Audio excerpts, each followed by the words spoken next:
Real quick before we get into today's video, just want to thank all the people over on Patreon for all their support, because without their help, the upgraded content that you see on the channel, that you really see in the video essays and a few of the lore discussions would not be possible without their help. But over on the Patreon, you get sneak peeks of videos months in advance. Patrons also get priority on the Q&As. Every 3 months we do an anime and manga haul, and I give away a lot of good goodies in that. And it's also just really cool to talk to you guys in the DMs. And if some of you guys have theories that you want me to talk about on the channel, obviously I will talk about your theories. Just send them to me over on the Patreon. But with that being said, let's get into the review. Yo, what's going on, everybody? It's your boy Naruto Explain here, bringing you guys another discussion for Boruto Naruto Next Generations. And now that episode 248 is done in the books, first and foremost, we just got done smoking that Kagura pack, and now we gotta smoke that Heavy Ichigo pack. And I know the shippers are so upset right now, because there were a lot of people who are saying, I hope that we see Metal Lee and Heavy Ichigo in love.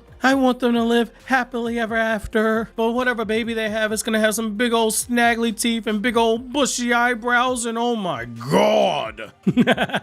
Nah, man, jokes aside though, there are just so many people hoping that Metal Lee was gonna lose his virginity to Heavy Ichigo, and the writers of the Boruto anime basically said like, yo fam, we ain't about to have none of that stuff happen. And it's just one of those things where I know that totally sucks. Everybody got their hopes up. They thought that this was gonna be a pairing, and Heavy Ichigo ended up dying. And when we look at the episode, there were moments in the episode that were given huge death flags for the character. And you know, some of you guys were talking about last week's episode where like, yo, last week there were definitely death flags because Heavy Ichigo had a whole origin story being displayed. Typically when you start seeing somebody's backstory like that, that means they're gonna die or get a huge defeat. And so you essentially had that moment here where Heavy Ichigo ends up giving her life in this battle, and you had a pretty decent build up towards it where her nose is bleeding. And I've seen some of you guys in the Patreon Discord kind of theorize that maybe that jellyfish jutsu that was being used had some type of poison in it. That's actually a good theory right there. I didn't actually consider it. I just thought that, you know, she looked up and she just got knocked in the head so hard that the girl ended up going to the afterlife. So that's a better explanation than what I had in mind. And I gotta say, because this is an actual war, I like the fact that we have characters who we were introduced to previously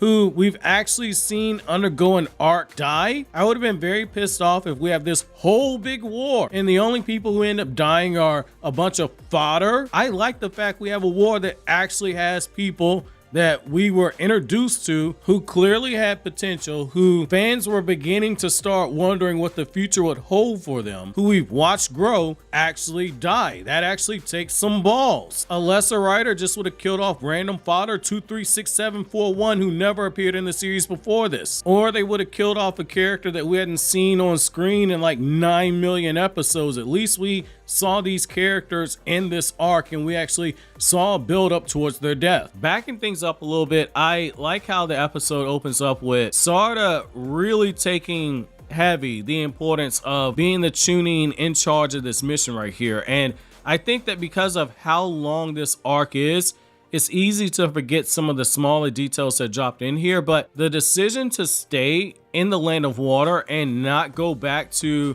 the land of fire, that rested on Sarada. And one of the things that she told the researchers that they sent back to the land of fire was like, hey, give this information to the Hokage. Let the Hokage know that I was the one who came up with the decision to stay here. I take responsibility for what's happened. And since then, Sarada has had to watch Kagura end up dying, and she had to watch Heavy Ichigo die. And for Heavy Ichigo, the reason why that hits as hard as it does is Sarada had previously said she was not going to allow anybody on her team to die. And so now we get to see how that impacts Sarada as a character. I thought that that was kind of interesting to see that. And I like how as they're watching the Funato forces gather around, they establish that the Funato clan members who are left around here are the elites of the elites. And you have that moment where as Sarada is trying to discern what their ideas and patterns might be, and yes, people like Kawaki saying maybe they're just trying to wait us out because they know that Denki and Iwabe were gathering food. Maybe that's what they're waiting for.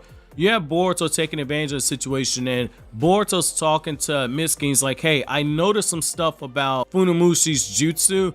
I want to run it past you. And they have a conversation off screen where they start talking about the proper way to try and use lightning release on Funamushi's jutsu. And one of the things that I told you guys in the comment section was like, hey, like, yes, lightning release is superior to water release, but the thing that you got to keep in mind too is that Funamushi was using a change in chakra shaped jutsu, and it was generating those high winds, and there was the chance that those winds were either going to act as a natural barrier. They were going to be able to either deflect back some of those lightning release jutsu onto the people that were trying to use it, causing a rock slide or causing those people to get hit by those lightning release jutsu. Or since that jutsu was a change in chakra shape, which amps up the destructive power and capability, and because it's generating so much wind, it might be able to nullify or severely soften those lightning release attacks if it's able to generate something of equal force.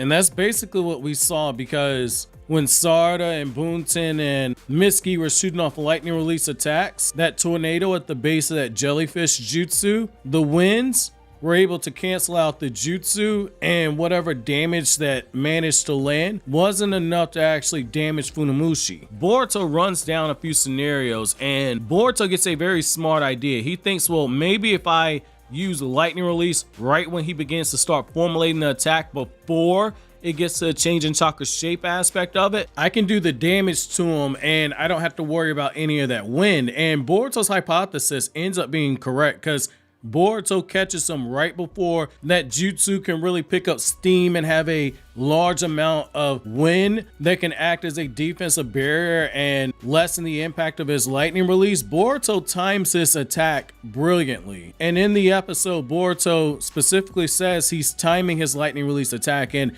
he's using his thunderclap arrow as a buckshot. That was a really good look by Boruto right there, and that goes back to one of the things that Kakashi was stressing in part 1 of Naruto, as well as Zabuza, which is when you use your ace in the hole jutsu more than once in front of somebody, or you use your jutsu in front of somebody enough times, they only need to see it be used twice in order to come up with a counter strategy if they're a competent shinobi. And that's what Boruto did there. And what's interesting about this is that on the other side of it, you actually have a moment where Funamushi is exploiting the weakness of the Karma Seal, because the water release jutsu that Funamushi is using, they're all jutsu that are coming from naturally existing water, whether it be the water that he's drawn from inside his body, or it be the water from the barrels that are being destroyed in front of him. Boruto cannot absorb using the Karma Seal. And what I also like about that is that the destructive capability of his attacks, they're shown, because Kawaki's ninja weapon tech body, parts of it is destroyed by Funamushi's attack, and we know that Kawaki has the same ninja tech inside of him that the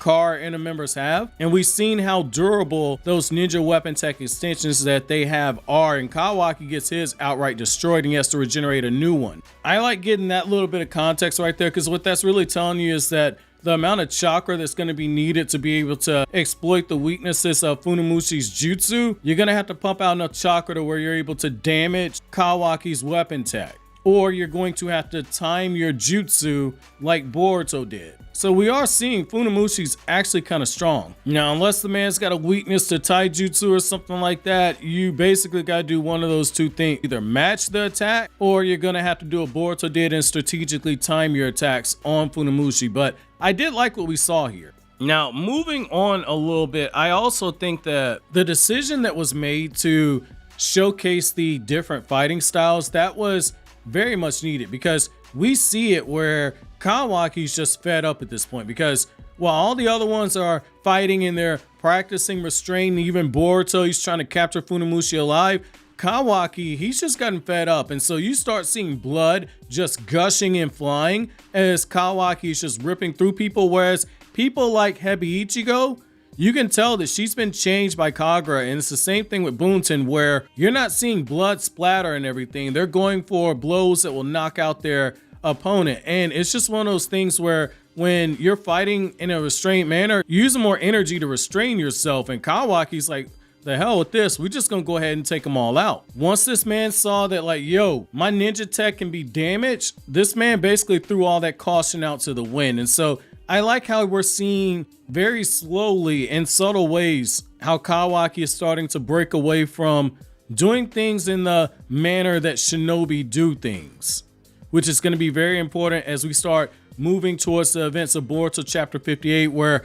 Kawaki's like, yo, I don't really agree with how you're doing things. I think Jigen's way made a lot more sense. We're seeing that philosophical change happen very slowly, whereas with the other characters like Bunten and Hebi Ichigo, who used to think that way, they've been changed by interacting with Boruto and Kagura. So I like those contrasts that we saw there. And when you add in the usage of setting and the dark colors for the backdrop, I thought that was a very smart decision there. I like how as the battle starts raging on and Boruto's using restraint on Funamushi, where he hits him with the Gale Palm Jutsu and he's able to have Funamushi drop down to his knees. It looks like Funamushi had taken some serious damage, and Kawaki is the one that realizes that, like, hey, this isn't the case. He realized that Funamushi was waiting for something. What he was waiting for was essentially for the rainstorm to come in. And it's a similar tactic to what Konohamaru did, where when Konohamaru was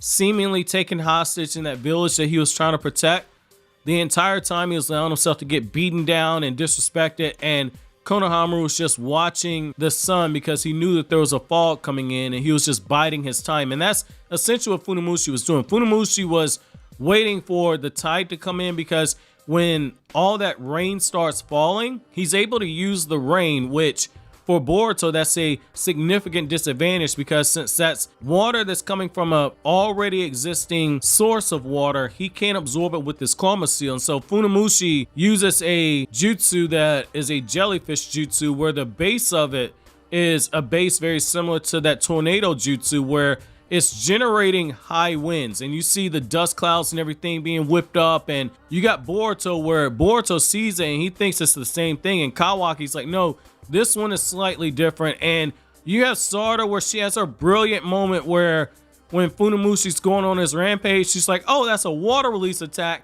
let me use fire release. And it's like, it doesn't do anything, but I do understand why she would at least attempt to do so, because somewhere in her mind, she thought that she was going to be able to pump out enough chakra to where, even though it's an inferior chakra nature, she thought maybe I can pump out enough chakra to where I can overtake it and maybe cause that water to turn into mist. And because it's a tornado at the base, the wind should augment my fire and make the fire more potent. I understand why she tried it, but this is where Sarada would really benefit from having a fire changing chakra nature that also applies changing chakra shape. And then you combine that with the wind that's being generated by the tornado to increase the destructive output of your attack. That might have worked. It's going to come down to how much chakra she's outputting, but I understand why she did it. But that's why Mitsuki had to step in to save her, because Sarada's chakra levels are not that high to be able to take advantage of something like that. Because even with chakra natures, the chakra level of your attack has to at least match. That's why Kakashi blocking Kakazu's searing migraine jutsu, where he combined fire and wind release, and Kakashi used a water release in order to block it.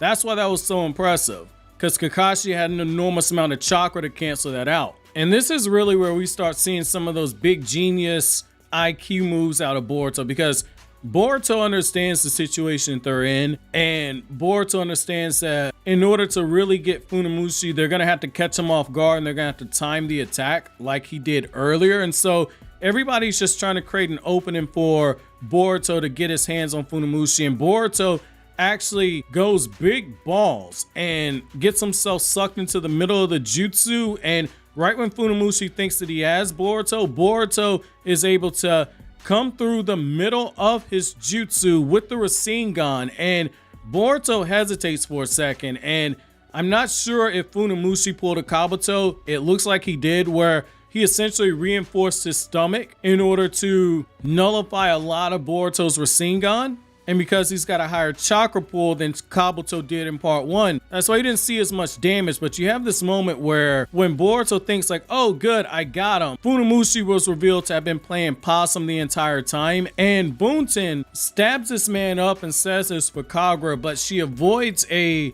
killing blow right here. And that's really just a sign of her character development, because had this been earlier in the arc, before she started interacting with Boruto and Kagura, she would have just killed him. That's when everybody realizes that Hebi Ichigo is going off to ninja heaven. And at that point, Metal Lee realized that his opportunity to lose his virginity, it was gone. This man's gonna end up having to go out onto those high seas and find a nice pirate lady, or walk through the dirty back streets of the Hidden Mist village and get somebody to be his Hebi Ichigo for the night. That's the only way that man gonna get some of that peace leave. But jokes aside though, I like how her death scene was handled right there. And I like how essentially one of the things she tells Metal Lee is she pays off that line from earlier where she says that the only reason why I stayed alive in life or death situations is I only worried about myself. And Metal Lee is taking responsibility for this. And so I do think this might be one of the things that's used to break Metal Lee out of his nervousness, which is going to allow him to fight at full strength. So this could be something that works in the long run. And I thought it was poetic that Hebi Ichigo is buried next to Kagura. My episode question to you guys is, what do you guys think about Hebi Ichigo's death? Let me know down in the comment section below. But as always, guys, like anything I had to say, don't forget to comment, rate, subscribe, and share. Thank you so much for watching until the end. Have an awesome day, guys.